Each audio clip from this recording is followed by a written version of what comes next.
안녕하세요. 저는 결혼 4년 차 30대 직장인 은지입니다. 제가 오늘 여러분께 들려드릴 이야기는 제 인생에서 가장 충격적이었던 사건입니다. 아직도 믿기지 않아요. 어떻게 이런 일이 일어날 수 있는지. 저는 평범한 직장인이에요. 남편 준호와는 연애 2년, 결혼 4년 차로 큰 문제 없이 잘 살고 있었어요. 시댁과도 관계가 나쁘지 않았고 친정 부모님도 건강하셨죠. 주말마다 친정이나 시댁을 번갈아 가며 방문했고 명절에도 명절 증후군 없이 화기애애하게 지냈어요. 그냥 평범한 30대 기혼 여성의 삶이었어요. 그런데 모든 게 3주 전 그 주말부터 시작됐어요. 토요일 오후 친정에 놀러 갔을 때였어요. 거실에서 TV를 보고 있는데 엄마가 저를 부엌으로 부르셨어요. 엄마 표정이 심상치 않았어요. 뭔가 고민이 많아 보이는 얼굴이었죠. 엄마는 한참을 망설이시더니 아빠 얘기를 꺼내셨어요. 요즘 아빠가 매주 수요일마다 어딘가 나가신다는 거예요. 등산 동호회 활동이라고 하시는데 이상한 점이 있대요.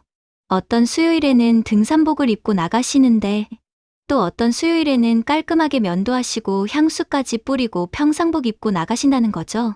엄마는 조심스럽게 물어보셨대요. 오늘은 등산 안 가시냐고. 그러면 아빠는 친구들이랑 밥 먹기로 했다고 하신다는 거예요. 처음에는 믿었는데 매주 그러시니까 뭔가 수상하다는 생각이 들었대요. 엄마의 목소리가 떨렸어요. 혹시 아빠가 바람 피우는 거 아닐까 봐 무섭다고.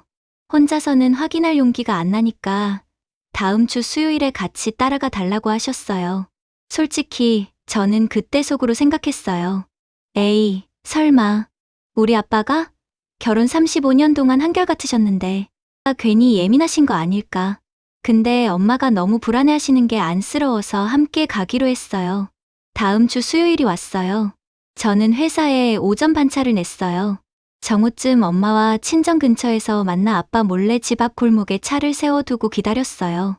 오후 1시 정각 아빠가 집에서 나오셨어요. 그런데 제가 본 아빠의 모습에 저도 놀랐어요. 등산복이 아니었거든요. 깔끔한 청바지에 체크무늬 셔츠, 그 위에 베이지색 재킷, 머리도 왁스로 깔끔하게 넘기셨고 면도도 말끔하게 하셨더라고요. 엄마가 작게 신음하듯 말씀하셨어요. 봐, 오늘도 저렇게 멋 부리고 나가시네. 아빠는 차에 타시기 전에 사이드미러로 머리를 다시 매만지셨어요.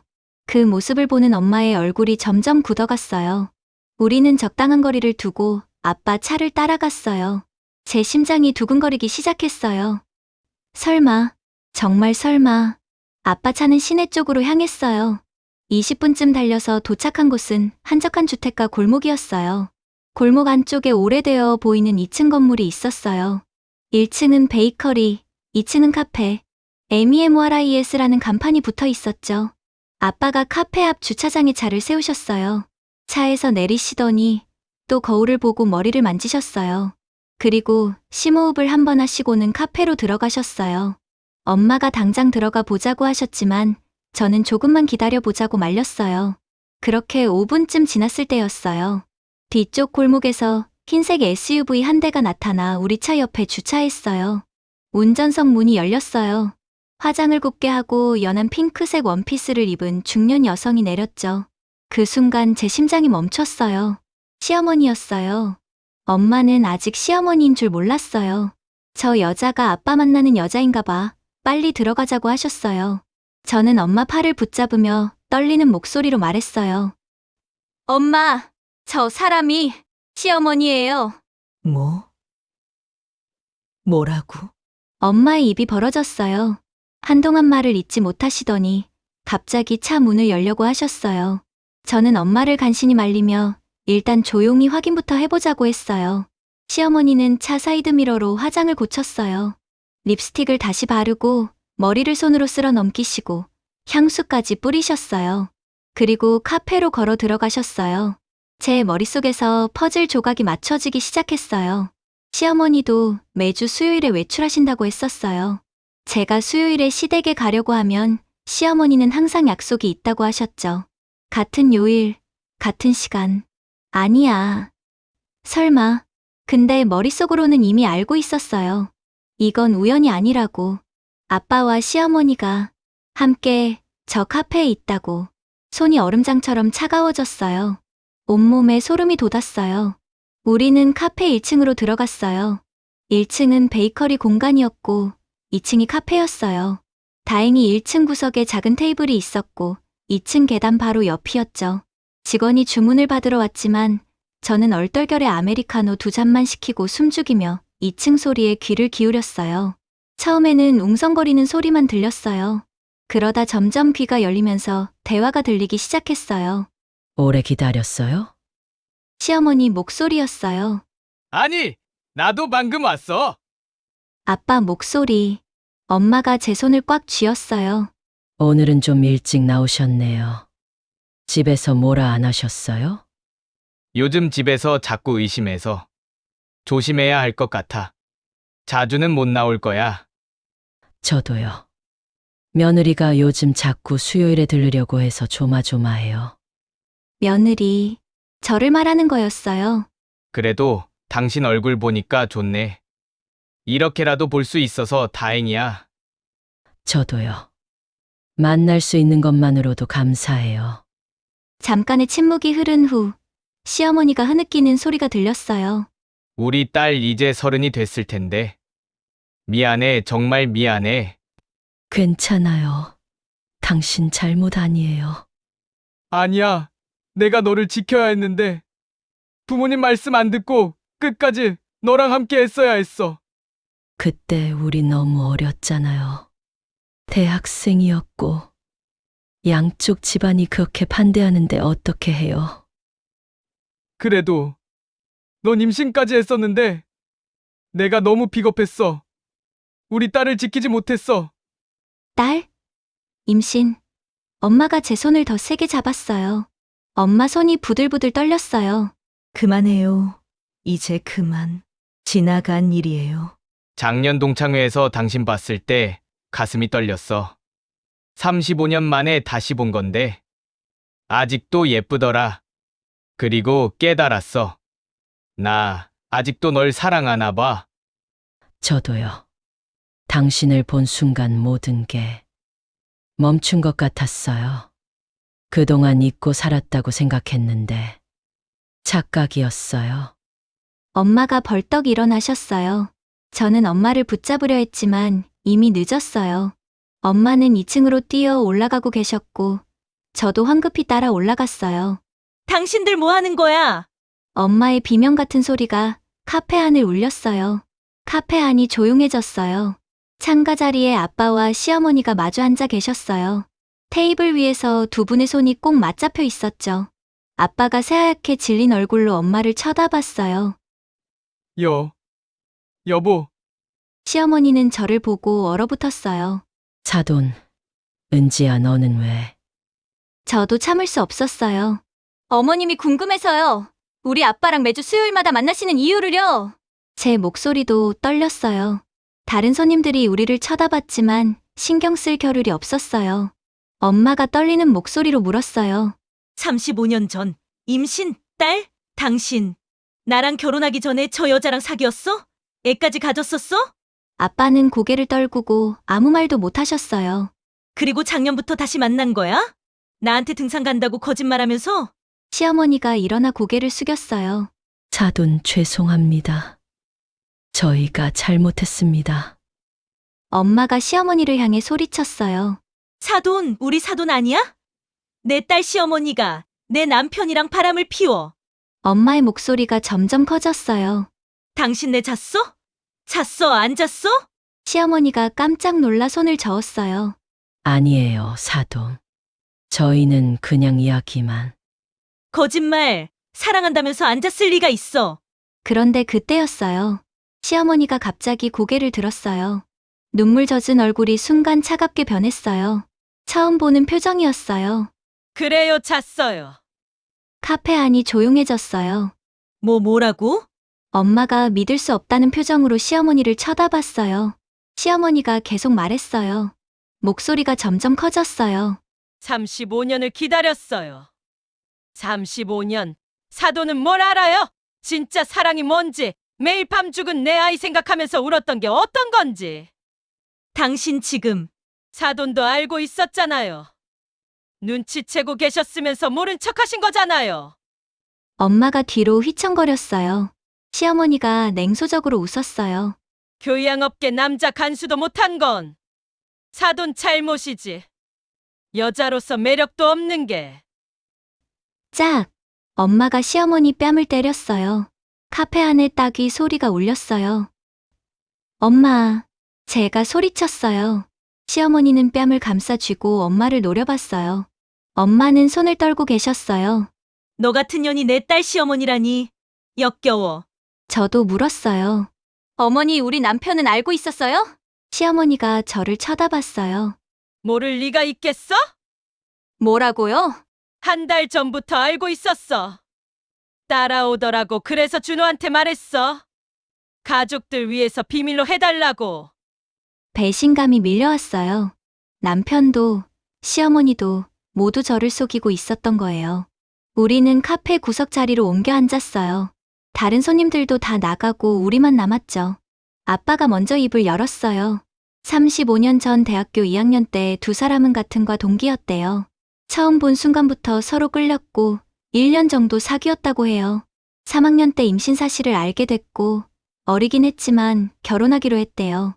양가에 인사드리러 갔는데 양쪽 집안이 극렬하게 반대했다고 해요. 두 집안은 원수같이 지내던 사이였대요. 할아버지와 시어머니 아버지가 사업 파트너였는데 배신 사건이 있어서 완전히 등을 돌렸다고. 부모님들은 절대 안 된다고 했고 결국 시어머니는 부모님한테 끌려가 3개월 된 아이를 지울 수밖에 없었어요. 초음파로 작은 심장이 뛰는 걸 봤는데 그 아이를 지워야 했다고. 시어머니가 눈물을 흘렸어요. 그리고 두 사람은 헤어졌어요. 더 이상 만날 수 없었고 부모님들이 학교도 다르게 보냈대요. 그렇게 각자 결혼했고 35년 동안 연락 없이 살았대요. 아빠가 말을 이었어요. 사실 우리 상견례 때 처음 봤어. 그때 이미. 뭐? 제가 놀라서 물었어요. 근데 35년이 지났으니까 서로 확신할 수가 없었어. 얼굴도 많이 변했고 이름만 들어서는 그냥 동명이인인가 닮은 사람인가 했지. 시어머니가 고개를 끄덕였어요. 나도 그랬어. 상견례 때 사돈 보는데 심장이 떨리더라고. 혹시 그 사람 했는데 35년이면 사람이 얼마나 변해. 그냥 착각이라고 생각했지. 근데 작년 동창회에서 확실하게 알게 됐어. 이름표를 보고. 그리고 얘기를 나누다 보니 틀림없더라고. 나도 그날 집에 돌아와서 며칠을 잠을 못 잤어. 그 사람이 맞았구나. 내 사돈이 바로 그 사람이었구나. 엄마가 중얼거렸어요. 그럼 상견례 때부터 알았다는 거야? 그때부터? 아빠가 고개를 저었어요. 아니야, 상견례 때는 확신이 없었어. 작년 동창회에서 확실하게 알았고 그때부터 만났어. 처음엔 그냥 옛날 얘기만 하려고 했대요. 죽은 딸 얘기, 미안했던 마음. 매주 수요일이 그 아이 기일이라 그날만큼은 같이 있고 싶었다고. 근데 점점 옛날 감정이 돌아왔대요. 아직도 서로 사랑하고 있었던 거라고. 엄마가 차가운 목소리로 말했어요. 그래서 바람 피운 거네. 35년 결혼 생활 다 거짓이었네. 아빠가 아니라고 했지만 엄마는 더 듣기 싫다며 자리에서 일어났어요. 카페를 나와 집으로 돌아오는 길, 엄마는 한마디도 하지 않으셨어요. 그냥 창밖만 바라보셨죠. 집에 도착하자마자 엄마는 방으로 들어가 문을 잠그시고 나오지 않으셨어요. 저는 남편한테 전화를 걸었어요. 여보세요? 준호야, 너 한 달 전부터 알고 있었다며? 어머니가 다 말했어. 전화기 너머로 침묵이 흘렀어요. 은지야, 그게 왜 말 안 했어? 나도 알 권리 있잖아. 말하면 다들 힘들어질 것 같아서 그냥 혼자 고민하다가 혼자 고민? 나는 내 가족 아니야. 미안해. 은지야, 정말 미안해. 저는 전화를 끊어버렸어요. 그날 밤 엄마 방에서 울음소리가 들렸어요. 저도 제 방에서 이불을 뒤집어 쓰고 울었어요. 다음날 아빠가 집으로 돌아오셨지만 엄마는 문을 열어주지 않으셨어요. 여보, 문 좀 열어줘. 이야기 좀 하자. 가요. 당신 얼굴 보기 싫어요. 여보, 35년이 거짓말이었어요. 당신은 한 번도 날 사랑한 적 없었던 거예요. 아니야! 난 당신도 사랑했어! 결국 아빠는 집을 나가셨어요. 원룸을 얻으셨대요. 시댁에서도 난리가 났어요. 시아버지가 이혼하겠다고 하셨대요. 35년을 속고 살았다며 단호하게. 지금 저는 친정에서 엄마와 함께 5개월째 지내고 있어요. 아빠는 일주일에 한 번씩 찾아오세요. 대문 앞에서 1시간씩 서 계시다가 가세요. 엄마는 문 열어주지 않으세요. 한 번은 제가 아빠가 많이 힘들어 하시는 것 같다고 말했어요. 엄마는 이렇게 말씀하셨어요. 은지야, 넌 모를 거야. 35년을 함께 산 사람이 사실은 다른 사람 사랑했다는 걸 알았을 때 내 인생이 다 거짓말 같아. 시댁은 이혼 절차를 밟고 있대요.